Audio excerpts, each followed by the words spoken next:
The Elephant's Child, Chapter 1. This story happened long time ago when the elephant had no trunk. He had only a blackish, bulgy nose, as big as a boot. He could wriggle it about from side to side, but he couldn't pick up things with it. There was one elephant, a new elephant, an elephant's child, who was full of curiosity, and he asked so many questions that nobody wanted to answer. He lived in Africa, and he filled all Africa with his curiosities. He asked his tall aunt, the ostrich, why her tail feathers grew just so, and his tall aunt the ostrich hit him with her hard claw. He asked his tall uncle, the giraffe, what made his skin spotty, and his tall uncle, the giraffe, hit him with his hard hoof. And still he was full of curiosity. He asked his broad aunt, the hippopotamus, why her eyes were red, and his broad aunt, the hippopotamus, hit him with her broad hoof. He asked his hairy uncle, the baboon, why melons tasted just so, and his hairy uncle, the baboon, hit him with his hairy paw. And still he was full of curiosity. He asked questions about everything that he saw or heard, or felt, or smelt, or touched, and all his uncles and his aunts hit him, and still he was full of curiosity. Chapter 2. One fine morning in the middle of the procession of the equinoxes, this curious elephant's child asked a new fine question that he had never asked before. He asked, "What does the crocodile have for dinner?" Then everybody said, "Hush," in a loud and dreadful tone, and they hit him immediately and directly, without stopping, for a long time. Then he came up to Kolokolo bird sitting in the middle of a wait-a-bit thorn bush, and he said, "My father has hit me, and my mother has hit me. All my aunts and uncles have hit me for my curiosity, and still I want to know what the crocodile has for dinner."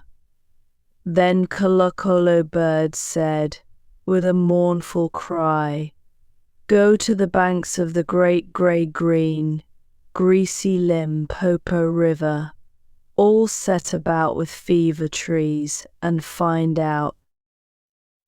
That very next morning, when there was nothing left of the equinoxes, this curious elephant's child took 100 pounds of bananas, the little short red kind, and 100 pounds of sugar cane, the long purple kind, and 17 melons, the greeny crackly kind, and said to all his dear families goodbye. "I am going to the great grey-green, greasy Limpopo River, all set about with fever trees, to find out what the crocodile has for dinner." And they all hit him once more for luck, though he asked them most politely to stop. He went away, a little warm, but not at all surprised, eating melons and throwing the rind about, because he could not pick it up. He went from Grahamstown to Kimberley, and from Kimberley to Khama's country, and from Khama's country he went east by north, eating melons all the time, till at last he came to the banks of the great grey-green, greasy Limpopo River, all set about with fever trees, as Kolokolo Bird had said. Chapter 3. Now you must know and understand that till that very week and day and hour and minute, this curious elephant's child had never seen a crocodile and did not know what one was like. It was all his curiosity. The first thing that he found was a bi-colored python rock snake curled round a rock. "Excuse me," said the elephant's child most politely, "but have you seen such a thing as a crocodile in these parts?" "Have I seen a crocodile?" said the bi-colored python rock snake, in a voice of dreadful scorn. "What will you ask me next?" "Excuse me," said the elephant's child, "but could you kindly tell me what he has for dinner?" The bi-colored python rock snake uncoiled himself very quickly from the rock, and hit the elephant's child with his scalesome, flailsome tail.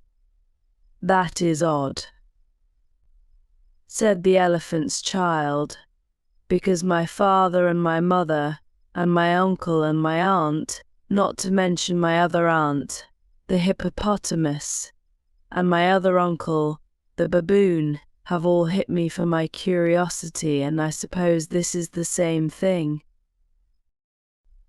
He said goodbye very politely to the bi-colored python rock snake, and helped to coil him up on the rock again, and went on, a little warm, but not at all astonished, eating melons, and throwing the rind about, because he could not pick it up, till he found himself on what he thought was a log of wood at the very edge of the great grey-green greasy Limpopo River, all set about with fever trees. Chapter 4. It turned out to be a real crocodile. The crocodile winked one eye. "Excuse me," said the elephant's child most politely, "but do you happen to have seen a crocodile in these parts?" Then the crocodile winked the other eye. He lifted half his tail out of the mud, and the elephant's child stepped back most politely, because he did not wish to be hit again. "Come here, little one," said the crocodile. "Why do you ask such things?" "Excuse me," said the elephant's child most politely, "but my father has hit me, my mother has hit me, not to mention my tall aunt, the ostrich, and my tall uncle, the giraffe, who can kick ever so hard, as well as my broad aunt, the hippopotamus, and my hairy uncle, the baboon," and including the bi-colored python rock snake, with the scalesome, flailsome tail just up the bank, who hits harder than any of them. "And so, if it's quite all the same to you, I don't want to be hit any more." "Come here, little one," said the crocodile, "for I am the crocodile," and he wept crocodile tears to show it was quite true. Then the elephant's child grew all breathless and panted and kneeled down on the bank and said, "You are the very person I have been looking for all these long days. Will you please tell me what you have for dinner?" "Come here, little one," said the crocodile, "and I'll whisper."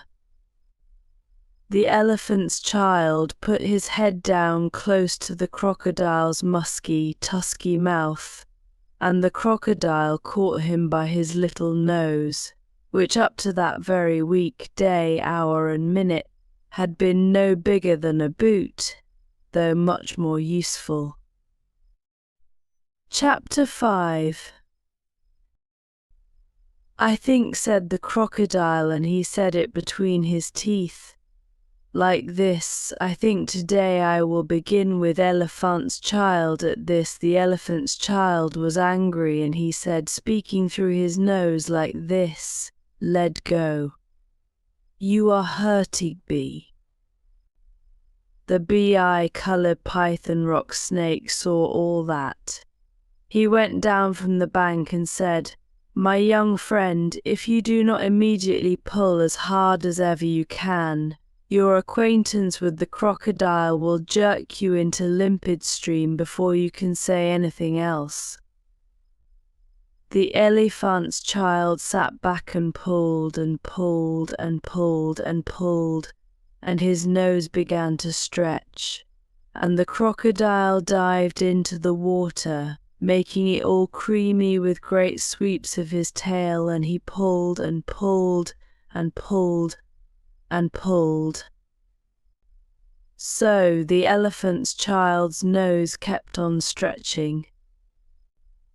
The elephant's child spread all his little forelegs and pulled and pulled and pulled, and his nose kept on stretching, and the crocodile stuck his tail like an oar, and he pulled and pulled and pulled and pulled, and each pull the elephant's child's nose grew longer and longer, and it hurt him. Then the elephant's child felt his legs slipping, and he said through his nose, which was now nearly 5 feet long, "This is too much for me." The bi-colored python rock snake came down from the bank and knotted himself round the elephant's child's shined legs and said, "Rash and inexperienced traveler, we will now seriously devote ourselves to a little good deed, because if we do not, the crocodile will spoil your future career forever." So he pulled, and the elephant's child pulled, and the crocodile pulled. Yet the elephant's child and the bi-colored python rock snake pulled hardest, and at last the crocodile let go of the elephant's child's nose with a plop that you could hear all up and down the Limpopo, and the elephant's child sat down suddenly. Chapter 6. First he was careful to say thank you to the bi-colored python rock snake. Then he was kind to his poor pulled nose and wrapped it all up in cool banana leaves. "What are you doing that for?" said the bi-colored python rock snake. "Excuse me," said the elephant's child, "but my nose is badly out of shape, and I am waiting for it to shrink." "Then you will have to wait a long time," said the bi-colored python rock snake. "Some people do not know what is good for them." The elephant's child sat there for 3 days waiting for his nose to shrink, but it never grew any shorter, and besides it made him have each eye looking in different direction. At the end of the 3rd day a fly came and stung him on the shoulder, and before he knew what he was doing he lifted up his trunk and hit that fly dead with the end of it. "Advantage number 1, said the bi-colored python rock snake. "You couldn't have done that with a mere smear nose. Try and eat a little now."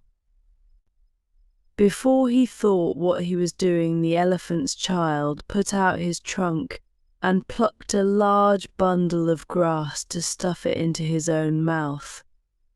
"Advantage number 2, said the bi-colored python rock snake. "You couldn't have done that with a mere smear nose. Don't you think the sun is very hot here?" "It is," said the elephant's child, and before he thought what he was doing he took some slop from the banks of the great grey-green, greasy Limpopo. Then he poured it on his head. where it was sloshing behind his ears. Advantage number 3, said the bi-colored python rock snake. You couldn't have done that with a mere smear nose. Now how do you feel about being hit again? Excuse me, said the elephant's child, but I should not like it at all. How would you like to hit somebody? Said the bi-colored python rock snake. I should like it very much indeed, said the elephant's child. Well, said the bi-colored python rock snake, you will find that new nose of yours is very useful to hit people with. Thank you, said the elephant's child. I'll remember that, and now I think I'll go home to all my dear families and try. Chapter 7. The elephant's child went home across Africa, frisking and whisking his trunk. When he wanted fruit to eat, he pulled fruit down from a tree, instead of waiting for it to fall as he used to do. When he wanted grass, he plucked grass up from the ground, instead of going on his knees as he used to do. When the flies bit him, he broke off the branch of a tree and used it as a fly whisk, and he made himself a new, cool, slushy, squishy mud cap whenever the sun was hot. When he felt lonely walking through Africa, he sang to himself down his trunk, and the noise was louder than several brass bands. He went especially out of his way to find a broad hippopotamus. She was no relation of his, and he hit her very hard, to make sure that the bi-colored python rock snake had spoken the truth about his new trunk. The rest of the time he picked up the melon rinds that he had dropped on his way to the Limpopo, for he was a tidy pachyderm. One dark evening he came back to all his dear families, and he coiled up his trunk and said, "How do you do?" They were very glad to see him, and immediately said, "Come here and be hit for your curiosity." "Pooh," said the elephant's child. "I don't think you peoples know anything about spanking, but I do, and I'll show you." Then he uncurled his trunk and knocked 2 of his dear brothers head over heels. "Oh, banana," said they, "where did you learn that trick? And what have you done to your nose?" "I got a new one from the crocodile on the banks of the great grey-green, greasy Limpopo River," said the elephant's child. "I asked him what he had for dinner, and he gave me this to keep." "It looks very ugly," said his hairy uncle, the baboon. "It does," said the elephant's child, "but it's very useful." And he picked up his hairy uncle, the baboon, by one hairy leg and hove him into a hornet's nest. Chapter 8. The bad elephant's child spanked all his dear families for a long time, till they were very warm and greatly astonished. He pulled out his tall ostrich aunt's tail feathers, and he caught his tall uncle, the giraffe, by the hind leg, and dragged him through a thorn bush, and he shouted at his broad aunt, the hippopotamus, and blew bubbles into her ear when she was sleeping in the water after meals. But he never let anyone touch Colo Colo Bird. At last things grew so exciting that his dear families went off one by one in a hurry to the banks of the great grey-green, greasy Limpopo River, all set about with fever trees, to borrow new noses from the crocodile. When they came back, nobody spanked anybody anymore, and ever since that day all the elephants you will ever see, besides all those that you won't, have trunks exactly like the trunk of the curious elephant's child. For you to see and understand that the crocodile had pulled it out into a really truly trunk same as all elephants have today. I wrote about the elephant's child having his nose pulled by the crocodile. I would paint how much he is surprised and astonished and hurt, and how he is pulling very hard, and so is the crocodile, and how the bi-colored python rock snake is hurrying through the water to help the elephant's child, and the banks of the great gray-green, greasy Limpopo River, but I am not allowed to paint these pictures. All set about with fever trees that grow there, and African animals walking into an African ark. There are 2 lions, 2 ostriches, 2 oxen, 2 camels, 2 sheep, and 2 other things that look like rats, but I think they are rock rabbits. They don't mean anything. I put them in because I thought they looked pretty. They would look very fine if I were allowed to paint them.